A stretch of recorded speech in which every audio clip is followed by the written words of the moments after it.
Throughout history, the people of India have always had limited rights.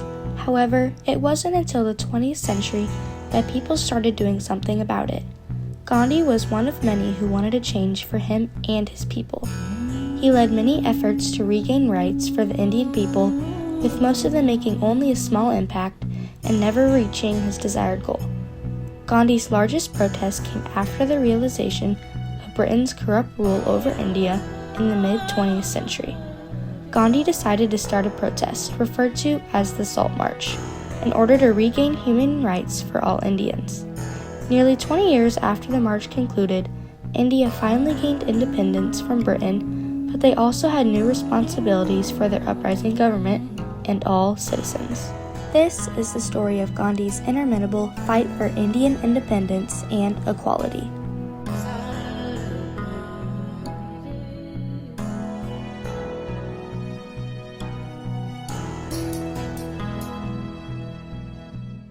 Gandhi first realized that Britain's rule over many different colonies was corrupt when he lived in natal South Africa, working for an Indian law firm.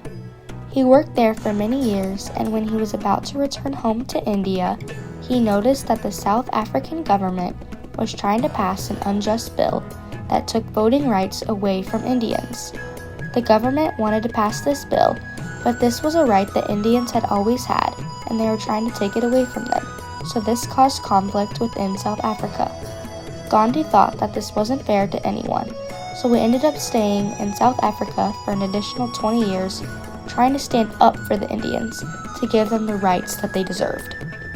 Gandhi made many petitions, but they ended up failing.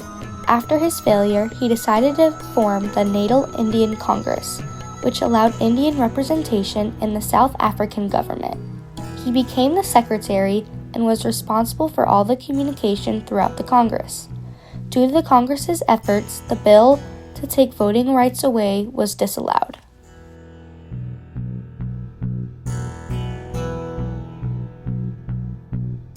After returning home to India in 1915, Gandhi noticed that there were similarities in the way Britain was ruling South Africa and India. Britain kept enforcing laws that benefited them financially and hurt the Indian population. They took many rights away from Indians, and Gandhi wanted to get rid of Britain's corrupt rule over India.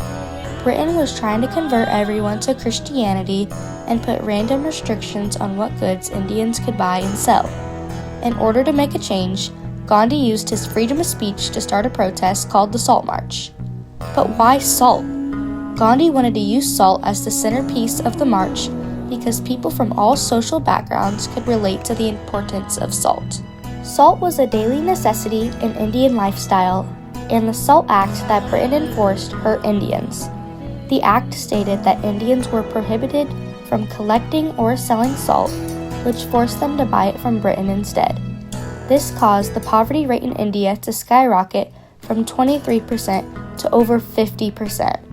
This widespread issue united all Indians no matter their religion or social class, and led to an increase of supporters towards Gandhi.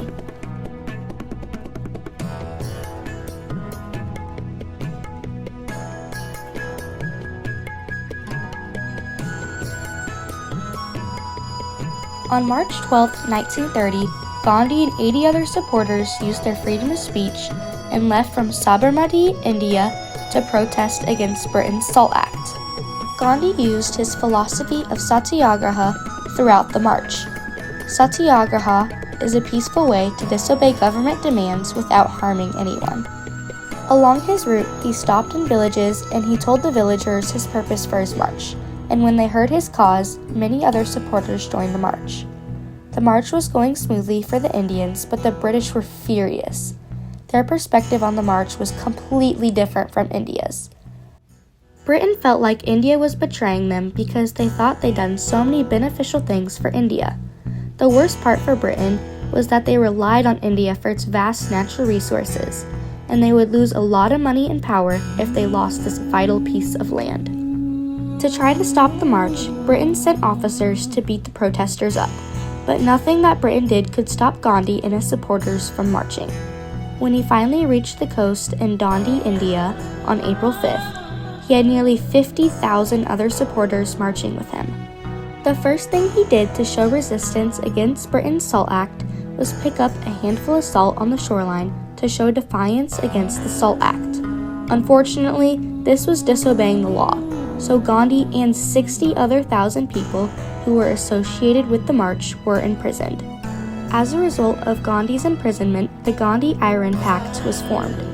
This was a settlement that was formed between Gandhi and the British governor, Lord Iran.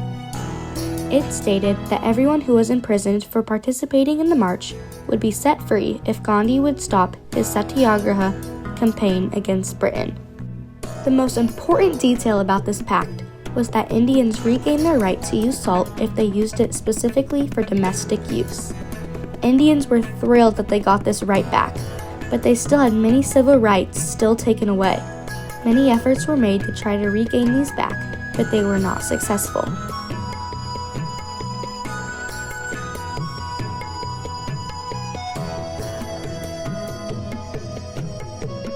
Nearly 20 years after the march concluded, India finally received its independence from Britain, and unfortunately, Gandhi did not live to see this great accomplishment. Although India had always wanted to become an independent country, they had new challenges that they had to overcome. They had to form a new government that was responsible for making a constitution for all citizens to follow. Their new military was responsible for defending and protecting their country.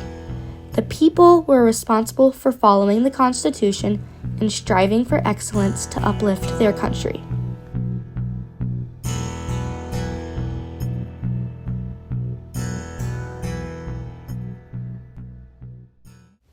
Gandhi spent most of his life fighting for the rights of his people and trying to gain Indian independence.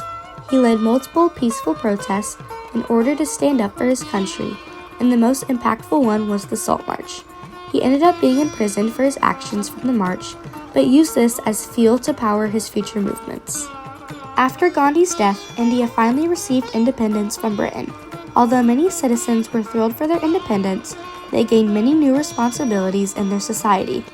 Gandhi forever changed India and the future for all Indians, and will be greatly remembered for generations to come.